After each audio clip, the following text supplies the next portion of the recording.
Hello student, good morning, नमस्कार, आदाब, सत श्री अकाल, what ever you feel connected with, this is Jyoti and welcome on physics concept. आज हम 12th क्लास के चैप्टर नंबर 2 यानी कि हमारी जो करंट इलेक्ट्रिसिटी वाली यूनिट है उसके कुछ असर्शन रीजन के क्वेश्चंस करेंगे। और असर्शन रीजन के क्वेश्चन जो होते हैं उनमें मैं आपको बता देती हूँ कि शुरू में आपको ऑप्शन दिए जाते हैं।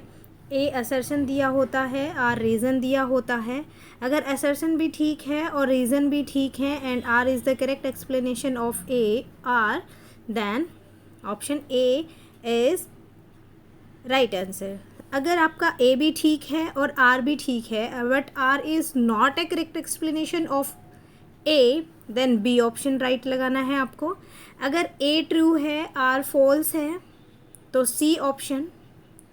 अगर डी जो ऑप्शन होगा उसमें क्या है, ए फॉल्स और आर भी फॉल्स। ये मैं आपको बता चुकी हूँ, ये दिया हुआ होगा, आपको याद रखने की कोई ज़रूरत नहीं है। वहाँ से ए बी सी डी आप चारों ऑप्शन चूज़ कर सकते हो। इसमें देखिए जो फर्स्ट वाला है हमारा 93 क्वेश्चन, असर्शन क्या कहता है, a kilowatt hour is a commercial unit using for expressing consumed electric energy. जो हमारी 1 किलोवाट आवर है वो क्या है, एक कमर्शियल यूनिट है जो इलेक्ट्रिसिटी को रिप्रेजेंट करती है, एक्सप्रेस करती है। देखो आपको पता है 1 किलोवाट आवर, इसका मतलब हुआ किलो का हो गया 1000 जूल पर सेकेंड, और आवर में कितने हो गए 3600 सेकेंड। तो यहाँ से अगर आप देखोगे 36 इंटू 10⁵ जूल आएगा। और जो हमारा किलोवाट आवर है वो इलेक्ट्रिक एनर्जी की यूनिट है।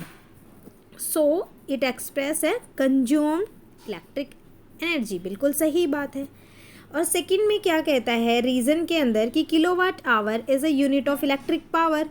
देखो ये इलेक्ट्रिक पावर की यूनिट नहीं है, ये इलेक्ट्रिक एनर्जी की यूनिट है। तो असर्शन ठीक है और रीज़न गलत है, तो C option is the right answer. Question 94 क्या कहता है, द 200 वाट बल्ब 200 वाट के बल्ब हैं with the more brightness than 100 watt bulb. एक 200 वाट का बल्ब है और एक 100 वाट का बल्ब है। कह रहा है कि 200 वाट वाला जो बल्ब है वो ज़्यादा ग्लो करता है, ब्राइटनेस उसकी ज़्यादा होगी।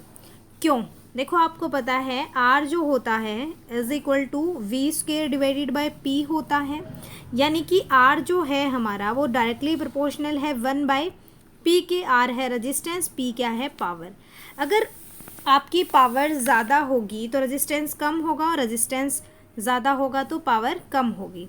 अगर आप किसी भी बल्ब की वोल्टेज जो है वो हाई करोगे, अगर हाई वोल्टेज का है तो उसमें लेस रेजिस्टेंस होगा, और रेजिस्टेंस अगर कम हुआ तो उसकी पावर ज़्यादा हुई, मतलब वो ज़्यादा ग्लो करेगा। इसका मतलब क्या हुआ, हमारा फर्स्ट वाला बिल्कुल ठीक है।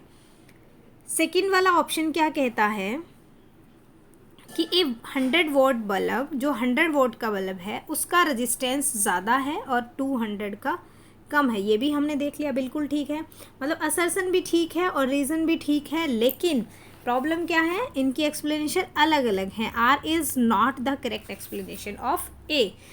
तो इसका जो आंसर आएगा वो कौन सा आएगा, बी ऑप्शन।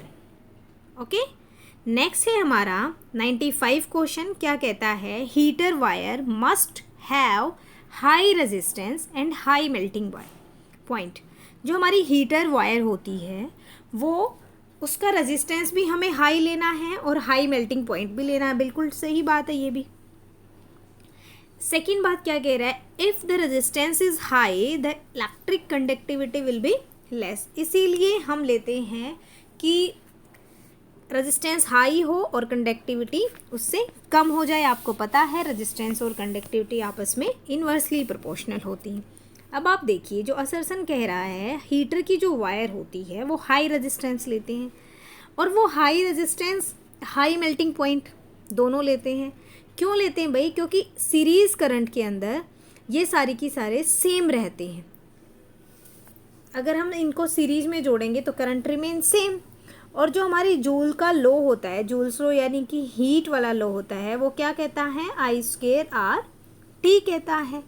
तो हीट यहाँ से जब प्रोड्यूस होगी तो वो हाई होगी, तो आर भी हाई होगा, तो melting point must be high, तो वो जल्दी से मेल्ट नहीं होगा, इसलिए हम क्या लेते हैं, मेल्टिंग पॉइंट भी हाई लेते हैं। मतलब असर्शन भी ठीक है और रीज़न भी ठीक है, लेकिन R is not correct explanation of A, then the option B is correct option.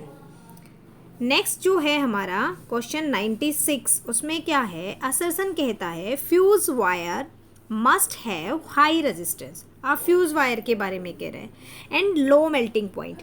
जो हमारी फ्यूज वायर है उसका रेजिस्टेंस जो होना चाहिए वो हाई होना चाहिए और मेल्टिंग पॉइंट क्या होना चाहिए, लो होना चाहिए। बिल्कुल सही बात है, फ्यूज़ वायर का रेजिस्टेंस हाई होगा और मेल्टिंग पॉइंट लो होगा।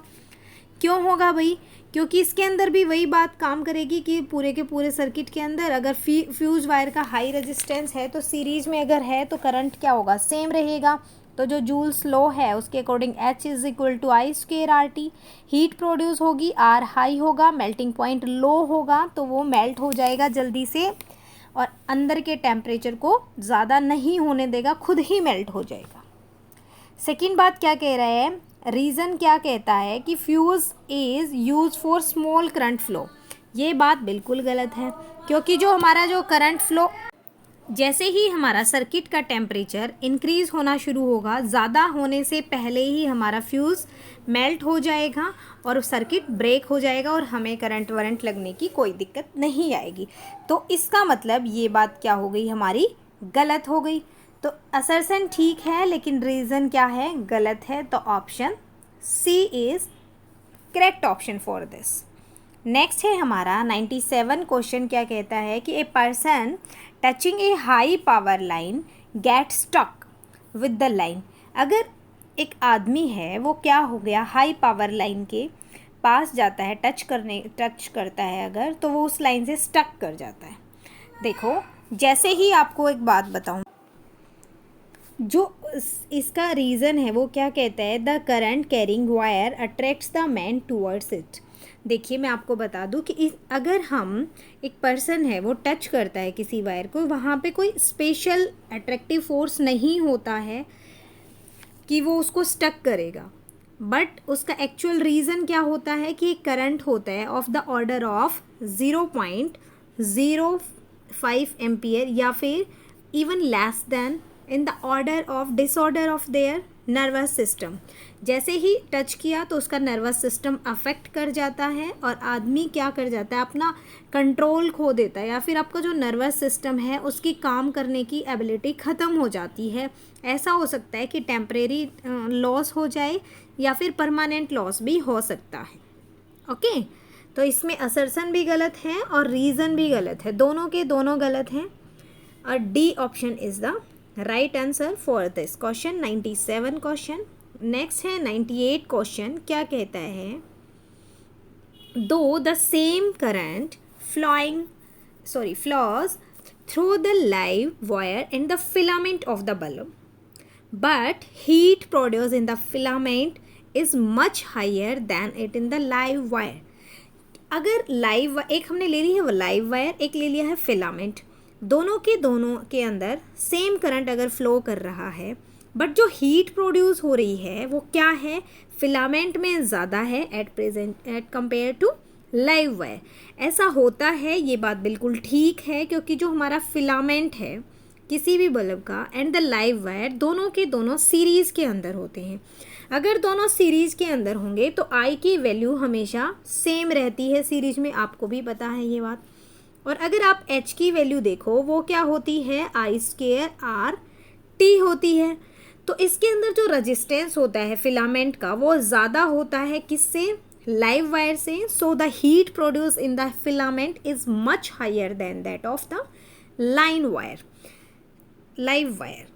देखो, आप मैं एक बात आपको बता दूं कि इसमें असर्शन बिल्कुल ठीक है। रीज़न के बारे में देखेंगे, क्या कहता है, filament of the bulb is made of material of high resistance and high melting point. ये भी बात बिल्कुल ठीक है, असर्शन भी ठीक है, रीज़न भी ठीक है, बट प्रॉब्लम इज दिस कि reason is not a correct explanation of assertion. So the option B is correct answer.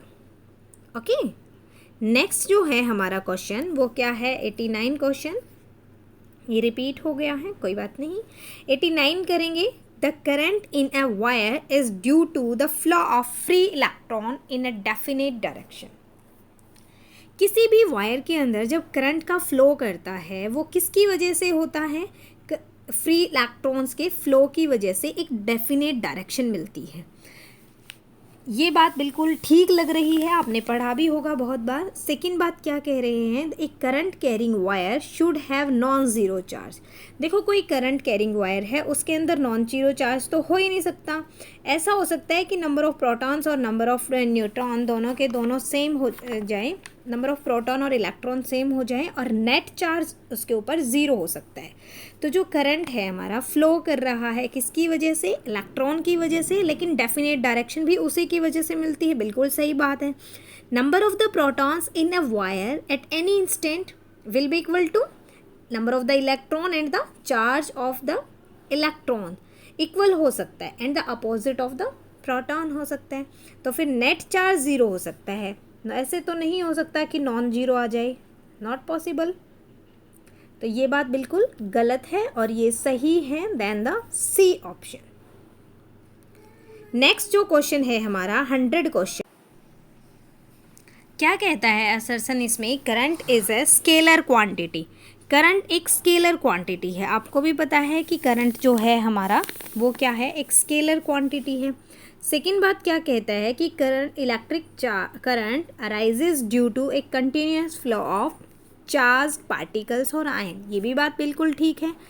देखो आपको पता है करंट हमारी स्केलर क्वांटिटी है और स्केलर जो क्वांटिटी होती है करंट हमारी, वो उसके अंदर से अगर आप किसी भी वायर है उसको बेंड भी करते हो किसी से सम पॉइंट के ऊपर, तो क्या होता है कि करंट उसके ऊपर फिर भी सेम रहता है।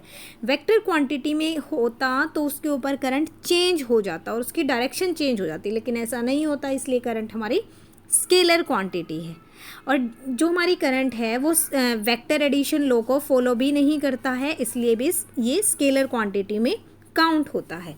तो दोनों की दोनों बातें ठीक हैं, असर्शन भी ठीक है और रीज़न भी ठीक है, लेकिन R is not a correct explanation of A, so the option B is right answer. Hope आप सभी को सारे के सारे क्वेश्चन अच्छे से समझ हो गए होंगे। अगर आपको किसी क्वेश्चन में प्रॉब्लम है तो आप वीडियो के कमेंट बॉक्स में आप मुझे लिख के बस बता सकते हो, मैं आपका सॉल्व करने की ज़रूर कोशिश करूँगी। अगर वीडियो अच्छी लगे आपको तो लाइक शेयर सब्सक्राइब आप कर सकते हैं। Thank you for watching, have a nice day.